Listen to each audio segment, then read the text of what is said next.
어느 토요일 오후, 아내가 늦은 점심으로 잔치국수를 내놨습니다.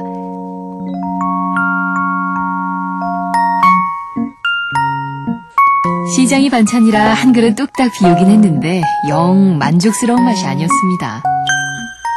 국수는 내가 가장 좋아하는 음식 중 하나입니다. 그런데 아내의 국수 맛은 10년 전이나 지금이나 별반 달라진 게 없다는 것입니다. 한 그릇 더 드실래요? 아니야, 됐어. 새삼스러운 일도 아니거늘 아내에게 심통이 난 김에 아예 선전포고를 해버렸습니다. 에헤, 돌아오는 토요일엔 아빠가 볶음 우동 만들어주지?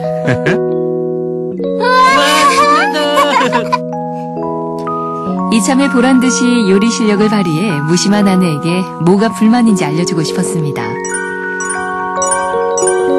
바쁘게 한 주를 보내고 약속한 토요일 오후가 됐을 때 책에 나온 대로 요리를 시작했습니다. 재료를 씻고 다듬고 썰고 볶고 그렇게 한참 씨름한 뒤에야 완성된 아빠표 볶음 우동.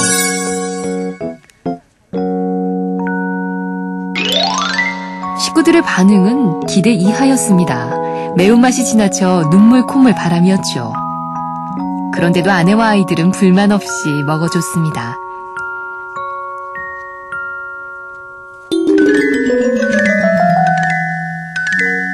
일주일 뒤 실수를 만회하고 싶어 다시 앞치마를 둘렀죠. 이번 도전 음식은 잔치국수. 지금껏 먹은 그릇수만 세도 수백 개인데 그깟 국수 하나 못 만들까 싶었던 거죠. 하지만 장국에서부터 만드는 어려움에 부딪혔습니다. 보기와 달리 어찌나 손이 많이 가는지. 마늘을 곱게 찍고 달걀 지단을 얇게 붙이고 국수를 고들고들하게 삶고 양념장 하나를 만드는 데에도 갖은 정성과 시간을 쏟아야 했습니다. 그런데 오랜 시간 공들인 보람도 없이 국수를 맛보곤 경악을 금치 못했습니다. 그러면서 아내를 돌아보게 됐죠. 콩나물 다듬기나 마늘 까기처럼 소소해 보이던 가사노동이 엄청 힘들다는 걸 뼈저리게 느낀 겁니다. 끼니 때마다 밥상 차리느라 손에 물 마를 날 없는 아내의 자리가 새삼 위대해 보였다고나 할까요?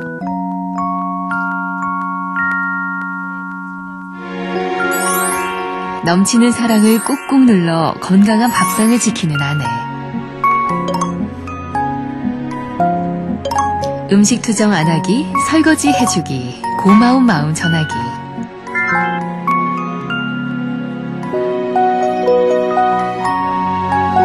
사랑하는 아내를 위해 밥상 앞에 앉은 남편들이 꼭 지켜야 하는 다짐들입니다.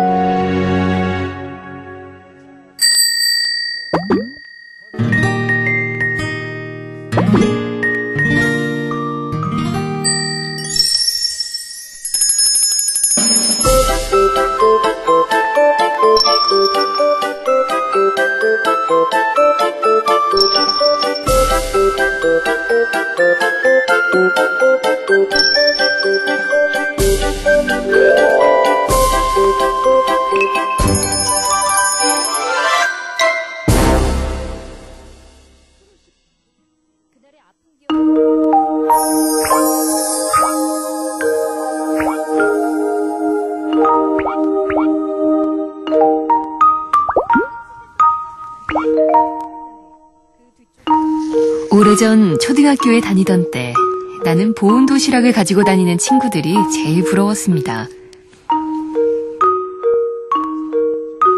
보온 도시락이 지금처럼 흔하지도 싸지도 않았던 시절. 형제가 무려 6남매고 보니 설사 집에 보온 도시락이 있다 하더라도 나한테까지 돌아올 여분이 있으니 만무했습니다. 겨울이면 학교에 가는 일이 창피했던 것도 순전히 도시락 때문이었습니다. 친구들은 점심때까지 하얗게 김서린 밥을 먹는데 그 옆에서 나만 딱딱하게 굳은 찬밥을 꾸역꾸역 먹는 일은 그야말로 고역이었죠.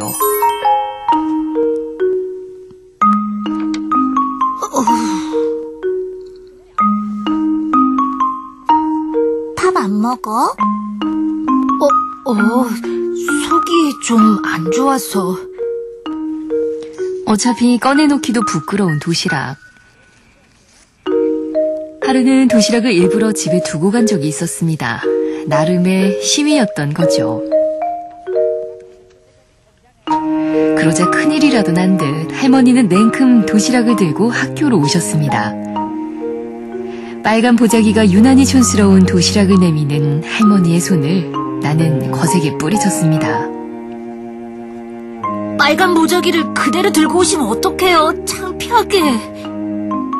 끝까지 도시락을 받지 않는 귀한 손자가 굶기라도 할까봐 할머니는 내 손에 꼬깃꼬깃한 쌈짓돈을 쥐어주셨습니다.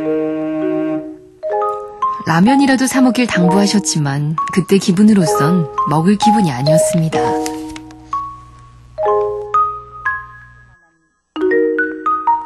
점심시간이 되자 나는 쓸쓸히 교실 밖으로 나왔습니다. 이미 운동장에는 많은 아이들이 있었습니다.